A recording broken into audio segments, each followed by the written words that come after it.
Hola a todos, cordial saludo. Muy bien, em, vamos a hablar hoy de análisis profano. Análisis profano según argumentos o criterios de Anna Freud es la obra más importante de su padre, el doctor Sigmund Freud. Se creería de que la obra culmen o la obra base estandarte de la teoría psicoanalítica es el significado de los sueños. Pero según Anna Freud, Análisis Profano es la obra más importante y uno lo entiende desde los primeros capítulos por qué esta apreciación de, de Anna Freud. Y es porque en sí lo profano se le llama a cualquiera, ¿sí? Así se entiende el término profano, y empieza desde allí a generar esta disertación de que si profano es cualquiera, no cualquiera puede dar terapia y no cualquiera se puede ocupar de curar las enfermedades nerviosas. ¿Mm? Solo los médicos pueden hacerlo, dice el doctor Sigmund Freud, pero resulta que hay en algunas culturas, según él, y bueno, según la experiencia de las culturas mismas, de que cualquier persona curandero puede, eh, digamos, atender estas enfermedades. Claro, es una apreciación cultural y hay que ver que el libro, que fue escrito en 1926, tiene mucho de cierto. La psicología no se posicionaba en muchas partes, si bien ya la psicología tenía cierto devenir histórico, aún en algunas partes, y dice ahí el doctor Sigmund Freud que en algunas partes como en Alemania y en América, eh, las personas o los curanderos eran los que se hacían cargo de estas enfermedades, no siendo igual esta situación en Austria y en Francia, donde ya hacia principios de 1900 la psicología y particularmente eh, el, el paradigma psicoanalítico ya estaba muy bien posicionado por figuras como el mismo doctor Freud y Carl Jung. Entonces, retomando, ¿no? Profano se le llama al otro individuo, así se le conoce, y, y lo profano desde la discusión del texto se le llamaría al otro individuo con profesión médica. ¿M? Entonces, se le está permitido a ellos realizar psicoanálisis. Así se empieza, el primer capítulo del texto empieza a hablar una reflexión acerca de este tema, ¿sí? Mm, Y bueno, para explicarlo de mejor manera, en el texto se involucra la presencia de un tercero, que vendría siendo como una persona que es abogado del diablo, una persona que está abogando eh, no a favor del psicoanálisis, está colocando impedimentos. Esta persona tiene argumentos para decir de que el psicoanálisis no es efectivo, pero esta tercera persona es creada por el doctor Freud dentro del texto. ¿Mm? Y empieza esta persona, que es un tercero creado por Freud, diciendo, bueno, vamos a ver, ¿no? Vamos a ver. Él dice eh, que en la dinámica terapéutica solo deben haber dos personas, el analítico y el paciente, nadie más. Que hay una especie como de transferencia de pensamientos entre ambos, en donde a partir de esa charla, el analítico puede entender la realidad del paciente y casi que asumir su dolor. ¿Mm?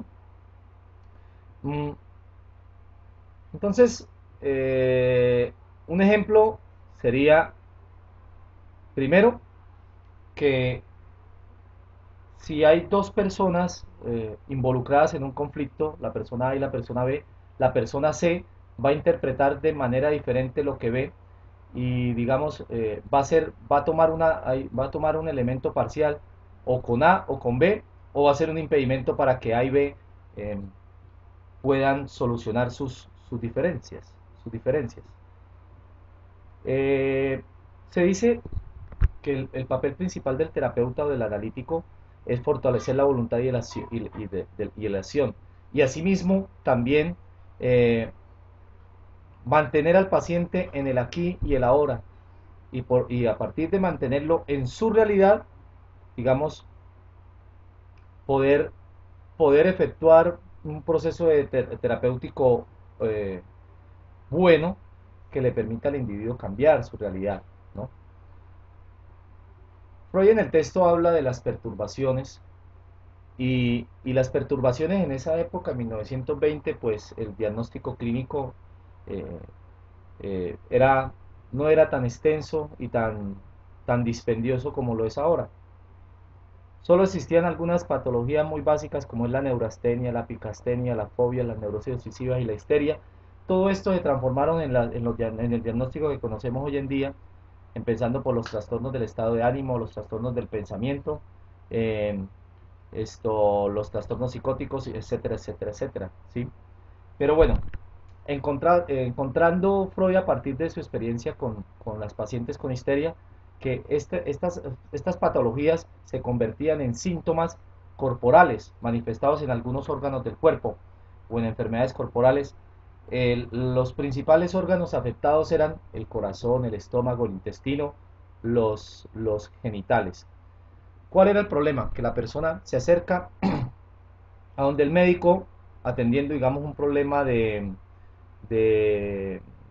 gástrico, que le duele la barriga, bueno, en fin, una irritación del colon. El médico dice, lo encuentro sano, pero el médico, y particularmente el médico y psicólogo, que en esa época la psicología era una prolongación de la medicina, podía encontrar la correspondencia entre el diagnóstico y el síntoma somático. Bien, entonces aquí viene que este tercero involucrado ahí y colocando, digamos que eh, dificultades sobre el proceso eh, psicoanalítico, él dice, bueno, pero lo único que se hace aquí en terapia es entablar una charla con el paciente. No se usa un instrumento, lo que hace es toda una dinámica de una conversación absolutamente normal en donde se deja que el paciente hable, se escucha, se pausa, vuelve, se deja que hable, vuelve y se escucha. Entonces, eh, eso no es más lo que se hace, ¿sí? Solo palabras y palabras, y cita ahí a Hamlet, ¿no? O la famosa canción que hemos escuchado de esta balada eh, ochentera, donde ella dice palabras, palabras, palabras y palabras, no es nada más, palabras solamente hay entre nosotros dos. Bien, pues Freud le da una incidencia fuerte a las palabras, al discurso, a la estructura del discurso, ¿sí? Y dice que la palabra también cura. ¿Mm? Pues no se trata solamente de un conjuro mágico, eso es devolvernos a las prácticas antiguas eh, de nuestros antepasados indígenas, sino que eh, de medio de la elaboración de este discurso se trata de un proceso de asociación libre, un proceso terapéutico, psicoanalítico que puede durar muchos días, meses, incluso años, ¿no? La palabra fue prematuramente un acto mágico, ¿sí? Mire que en nuestras culturas, por ejemplo, en la cultura paisa, el culebrero, ¿no?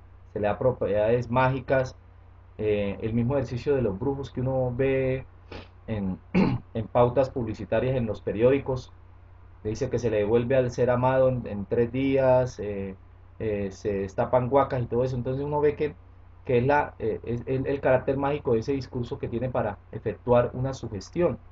Pero ahí hay un problema que Freud ve.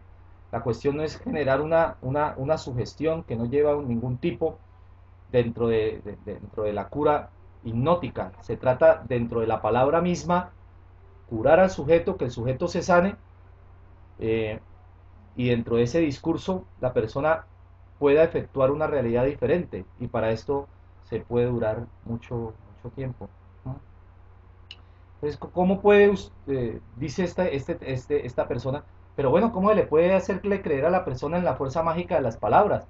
¿Cómo se puede a partir de las palabras librarse de una enfermedad?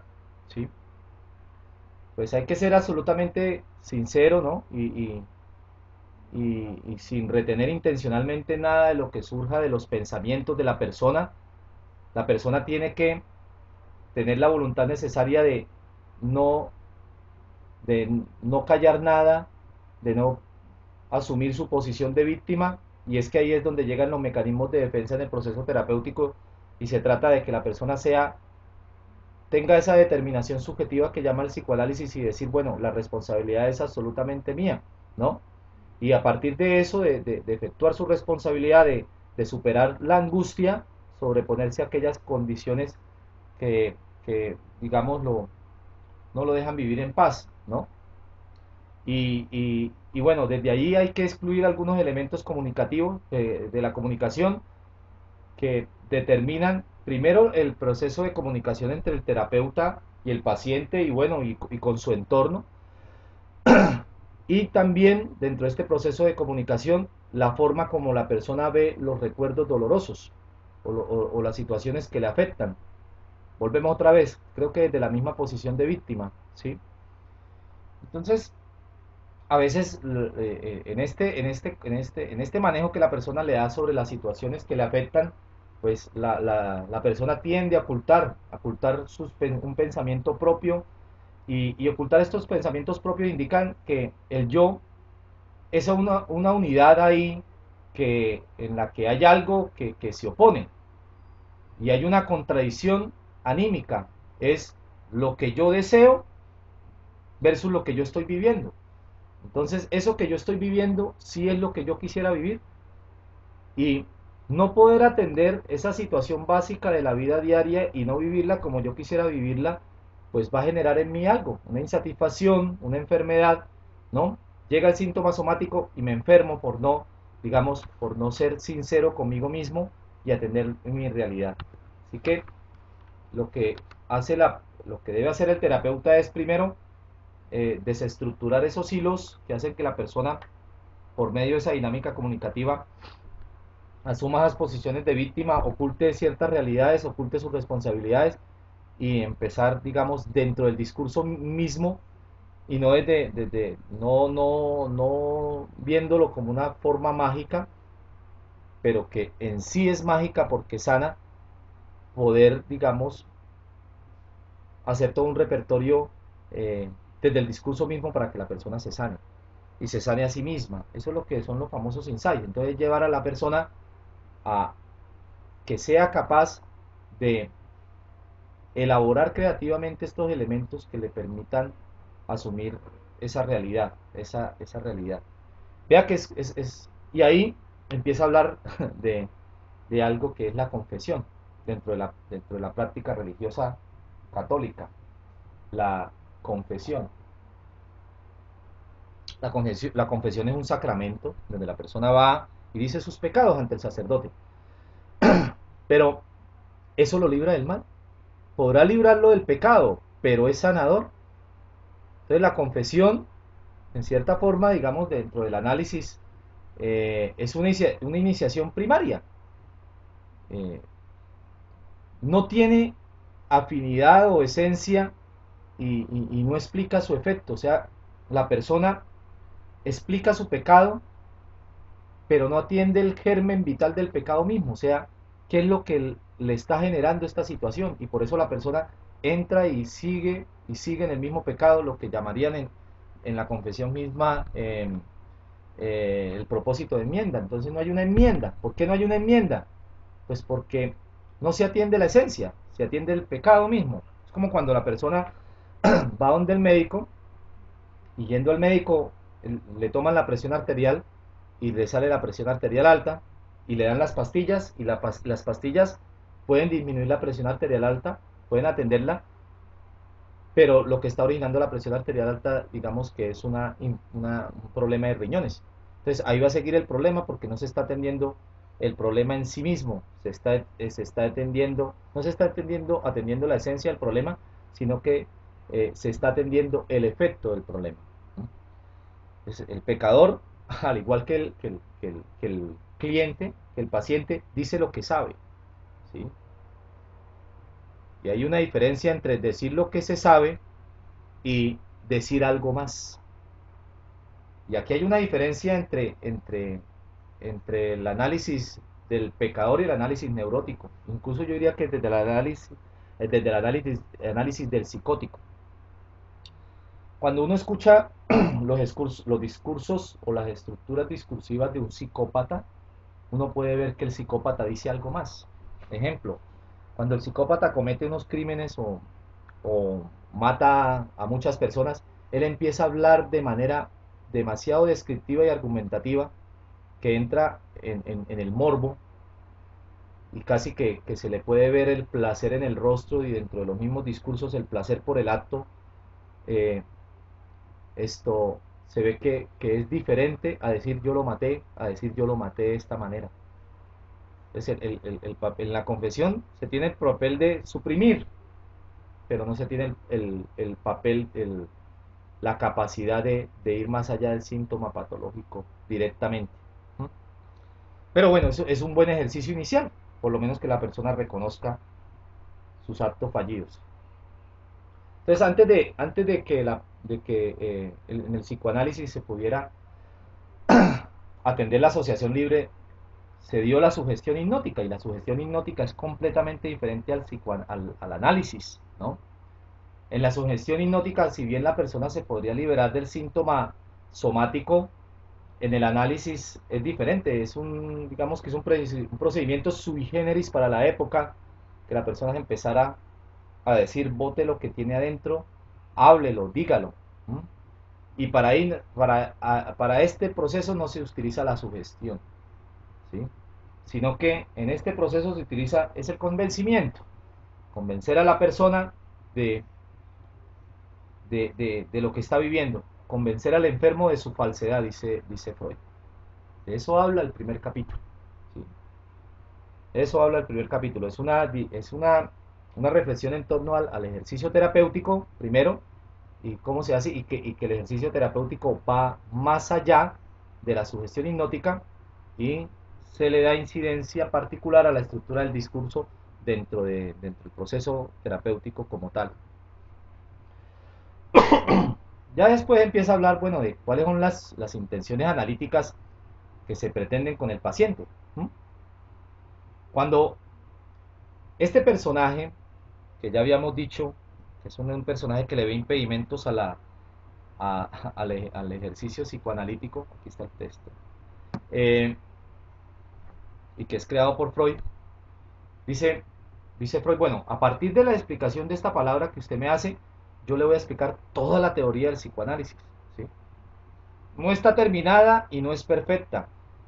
Y como una teoría es una construcción ideológica elaborada con cuidado, esto no es algo fortuito que se ha hecho de la noche a la mañana. Recuerden que estamos hablando de 1926. Ya la teoría tenía bastante tiempo, porque si bien podemos decir de que el doctor Freud empezó a trabajar toda esta teoría a finales de 1800, entonces ya hay bastante trabajo, ya se ha modificado, ya nos está hablando de consciente, inconsciente, ya en esta época ya se está hablando del yo, del ello, del super yo, y bueno, y el doctor Freud reconoce de que, de que está inacabada y de que no es lo último que se puede decir, que como todas teorías carece de precisión, de inmutabilidad y de infalibilidad, tal cual como es el pensamiento humano, que es una teoría muy humana. Mire que se cae en un error al decir de que el psicoanálisis no es humano. No, el psicoanálisis sí es humano. Que el psicoanálisis, decía alguien, que el psicoanálisis es machista. No, el psicoanálisis no tiene tintes de machismo.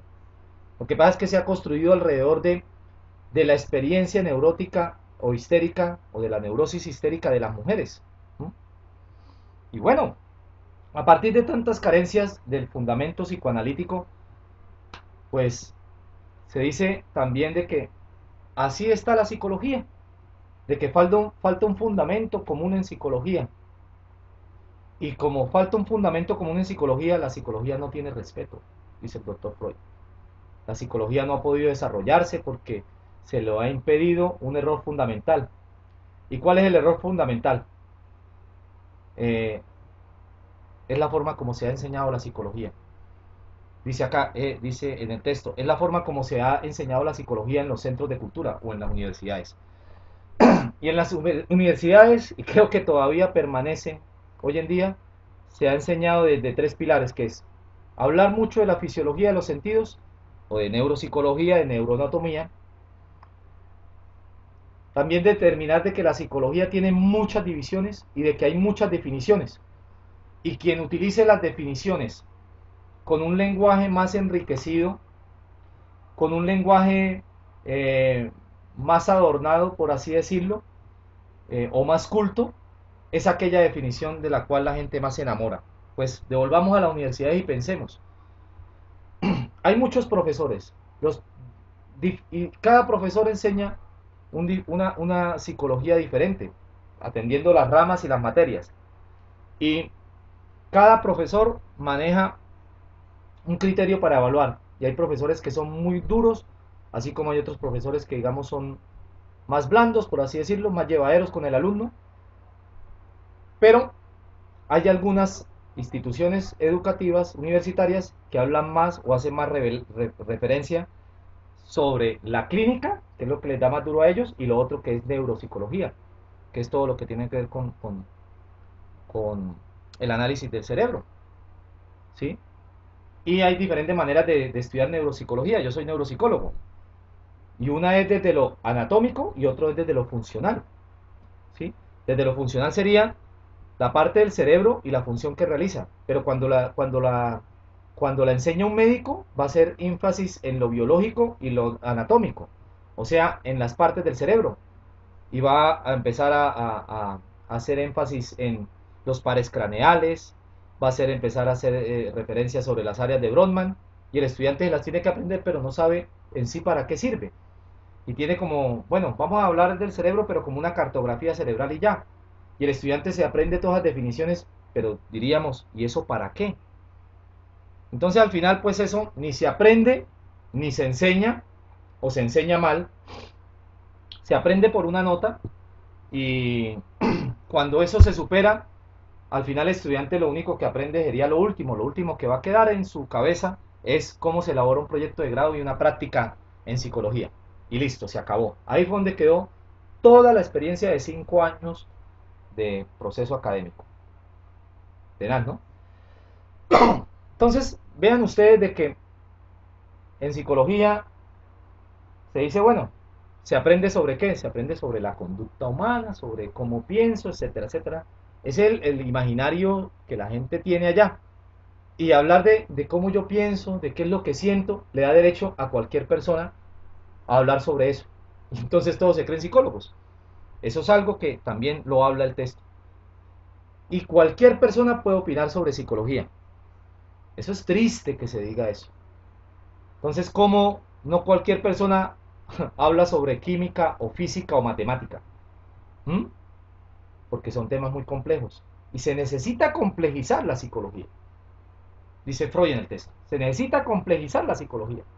¿Por qué no se complejiza? Hay que decir la verdad. Porque teorías como el psicoanálisis, que son demasiado enredadas, que necesita leerse y releerse y volverse a leer, la persona le dice, ay no, pero yo esto no lo entiendo y como no lo entiendo no me gusta. Y al final, si no se estudia eso con diagnósticos clínicos que eran mucho más fáciles de entender en la época porque eran cortos, pues imagínense atender el DSM-5, que son muchísimos trastornos y que son 1000 páginas del manual.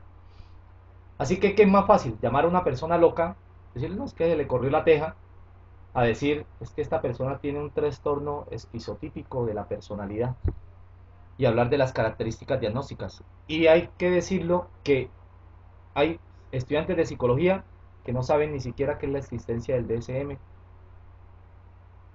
Es complicado.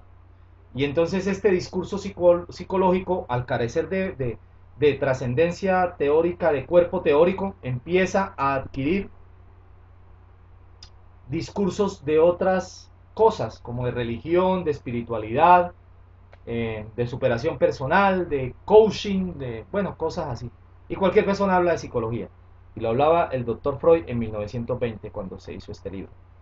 Así que la psicología tiene conocimientos especiales, ¿sí?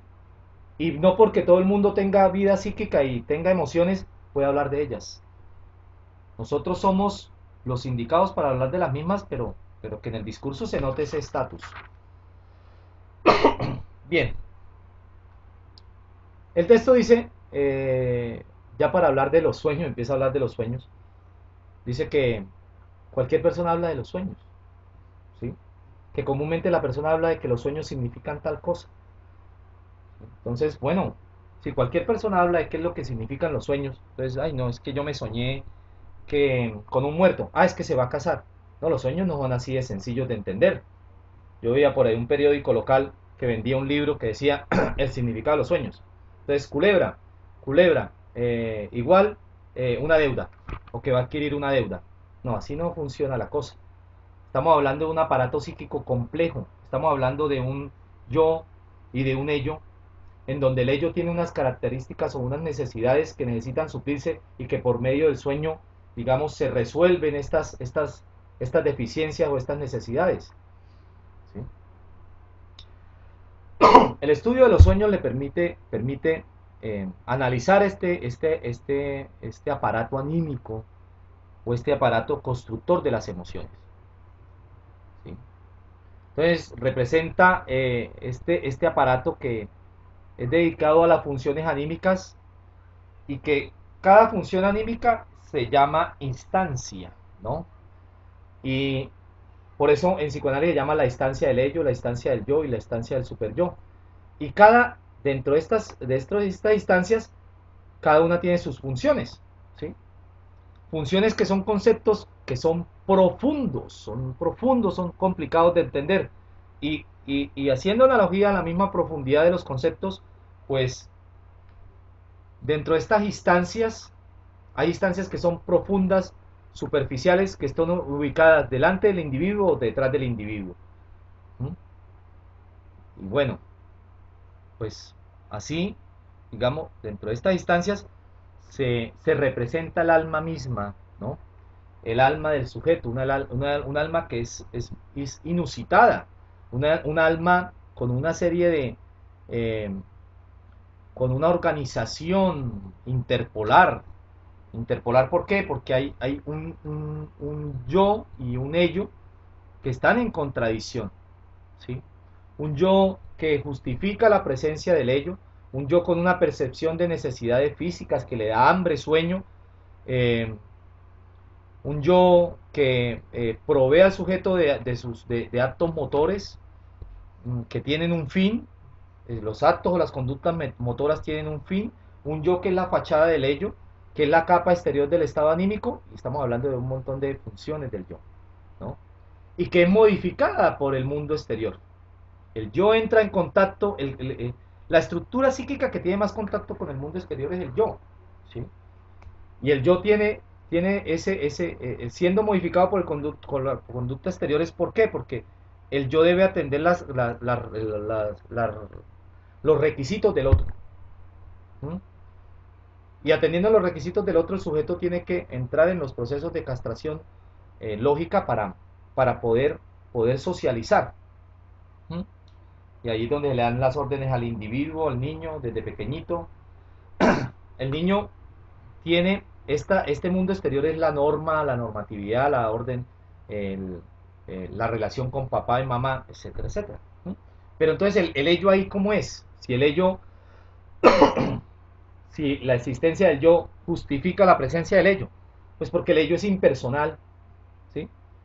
El ello se conecta inmediato con ciertas formas de expresión empleadas por la gente consciente, ¿sí? El ello es profundo, o sea, al ser, al ser impersonal, al no tratarse de mí, estamos diciendo que se trata de otro, estamos hablando de algo que es profundo y a la vez incoherente, porque lo coherente sería que se tratara del mismo, pero se trata de un otro, ¿no? Y el ello pues no tiene conflictos. Y ahí empieza eh, Freud a hablar las diferencias entre el, el ello y el yo, entre el ello y el yo, ¿no? Entonces, el yo es una organización que aspira a la unidad, a la síntesis y a la coherencia. ¿Cuál es la unidad? La unidad es la buena relación con el otro y con mi entorno, ¿sí? Y es la síntesis de qué? De que yo tengo que hacer lo que el otro me ordena. de que yo tengo que hacer algo para ser funcional ante esa realidad. Así se sintetiza todo, ¿no? Y bueno, ¿qué diferencia al yo y el ello, todos enmarcados dentro de esa misma realidad psíquica? El curso de sus actos psíquicos. O sea, el yo no opera igual psíquicamente al igual que el ello. Se rigen por normas y reglas diferentes y persiguen diferentes fines y tienen distintos medios, ¿no? Entonces no todo es consciente. Vean ustedes, ya estamos hablando de algo, un mecanismo consciente del yo y un mecanismo inconsciente del ello, ¿sí? Entonces, a partir de esas dos estructuras que, mire que no son difíciles de entender, pero sí son complejas de explicar y de comprenderlas, la diferencia entre el entender y el comprender, que se daba por allá en, en las escuelas filosóficas de, de Frankfurt y de Viena, ¿no? La diferencia en entender y comprender. Entonces, los pensamientos, algunos son conscientes y otros son no conscientes, y los no conscientes son dados a partir de los olvidos, ya sean motivados o inmotivados. Y bueno, y en palabras de Freud, dice, se diría que por eso exigimos que todo aquel que desea practicar el psicoanálisis, esto es importante, se somete antes al análisis mismo. O sea, es importante vivirlo y entenderlo para, para poder practicarlo, ¿sí? Por eso en algunas universidades mandan a que los estudiantes tengan proceso terapéutico para saber a qué se enfrentan y también, digamos, que se convenzan de, de, de, de, de lo que están haciendo y de que realmente sirva, o sea, que tengan eh, fuertes convicciones sobre lo que están estudiando, sobre la carrera y sobre lo que les va a dar de comer, sobre el ejercicio psicológico. No se trata en sí mismo de que si el análisis es sabio, es insensato, no. Más que una teoría, estamos hablando de una ideología, de una forma de ver el mundo, ¿sí? Y dentro de ese análisis ideológico están las premisas de que cómo se atienden los enfermos, cómo se parten los enfermos y que no cualquiera puede atender las enfermedades nerviosas, o sea que no cualquiera puede ser psicólogo por más de que diga que por dar buenos consejos es psicólogo. Ese es el texto, Análisis de lo Profano, en sus primeros capítulos, lo que habla, esa importante reflexión sobre el ejercicio psicológico que todos debemos tener en cuenta y que en la medida que seamos recurrentes dentro de lo epistemológico y lo complejo del discurso del psicólogo, vamos a lograr más estatus profesional y no cualquiera va a decir es que yo sirvo para psicólogo, porque para esto hay que leer. En una próxima oportunidad seguiremos hablando sobre análisis de lo profano de Sigmund Freud. Espero que les haya servido lo que se habló hoy. Chao, chao.